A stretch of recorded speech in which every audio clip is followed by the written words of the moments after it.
يا بحر الهوى يا حبيبي أنا، يا بحر الهوى يا حبيبي أنا كنت عايزة أجيلك بقالي كام سنة، بيقولوا إنك قوي وبتجرح بالقوي، بيقولوا إنك قوي وبتجرح بالقوي، علمني بس حاسب عليا بالهوى، يا بحر الهوى يا حبيبي أنا. السلام عليكم ورحمة الله وبركاته. كل لحظة حضراتكم جميعا بخير.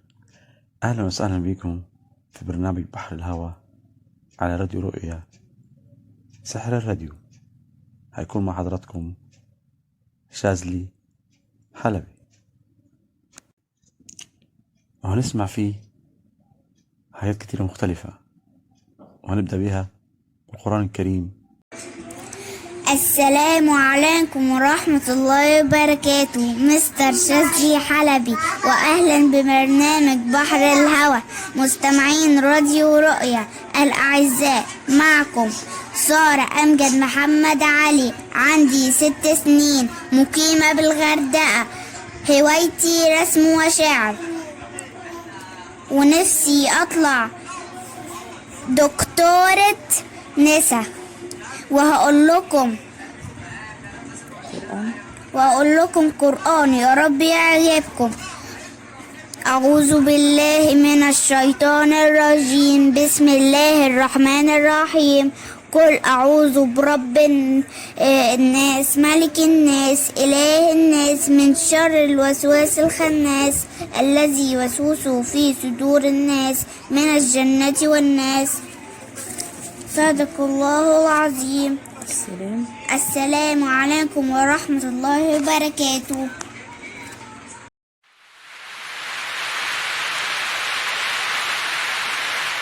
السلام عليكم ورحمة الله وبركاته. أهلا أستاذ شاذلي حلبي وبرنامج بحر الهوى ومستمعين راديو قناة رؤيا.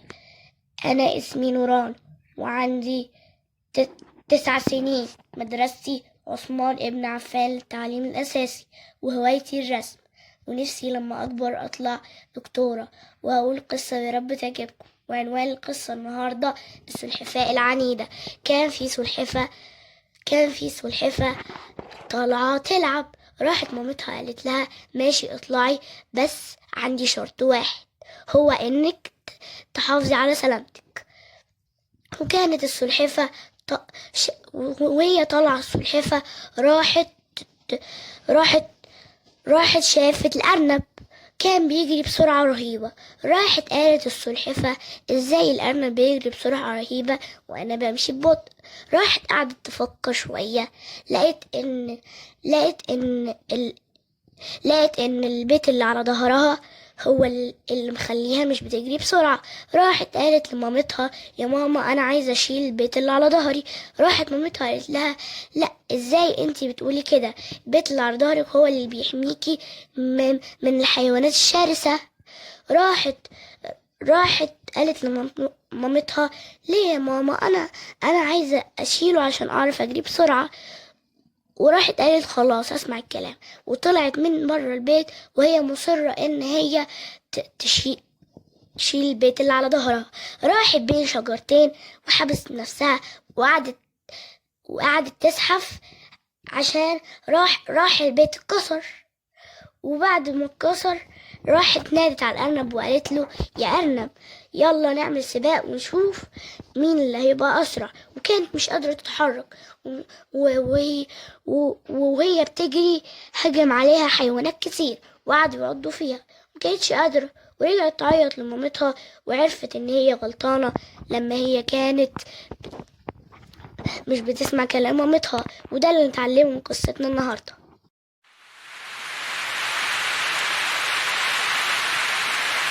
السلام عليكم ورحمة الله وبركاته. فكرة وإعداد أستاذ شاذلي حلبي مستر شيكو. معاكم شيماء فتح الله. للمرأة دورها العظيم الذي قدمته في كثير من المجالات في نصف المجتمع، ذكرها التاريخ وما زالت نموذجا مشرفا في العالم أجمع. من أجل ذلك أكتب عنها قصيدة بعنوان هكذا يحكي التاريخ عنك. منذ أن خلق آدم خلقت منه حواء، كان كشيء واحد بأمر من رب السماء، كانت تسانده وتخفف عنه العناء. كبرت العائلة وكثر لديهم الأبناء، ظلت المرأة كيانا تطيب الحياة كما الدواء، لها كثير من الإنجازات، من ربة البيت إلى القضاء، ضحت من أجل الجميع، لم تنتظر منهم ثناء. محاربة عظيمة ومقدمة لوطنها الولاء، تبتسم في أصعب الأحوال حتى وإن اشتد البلاء. ضربت أعظم الأمثال في التضحية والوفاء، كانت ملكة عظيمة وقائدة ورمز للعطاء، بها يكمل المجتمع فقد أنجبت العلماء. نشأ من ورائها أجيال أقوياء تدير المكان كما الفراشات بلمسة منها تعطر الأجواء. قوية كما الجبال تتعامل في المحن كالأشداء، فارسة وطموحة تنطلق ولا تنظر للوراء. كانت وراء كل حكاية كتب عنها العظماء، أصبحت متوهجة بالعلم رفع شأنك للعلاء. طبيبة وكاتبة وواحدة من العلماء، رائدة ومفكرة وأحد أشهر الأدباء، زينت العالم كما النجم اللامع في السماء، ستظل في التاريخ علامة كما النبلاء. شكرا، يا رب إن شاء الله ينال إعجابكم.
على شط بحر الهوى رثيت مراكبنا والشوق جمعنا سوا احنا وحبايبنا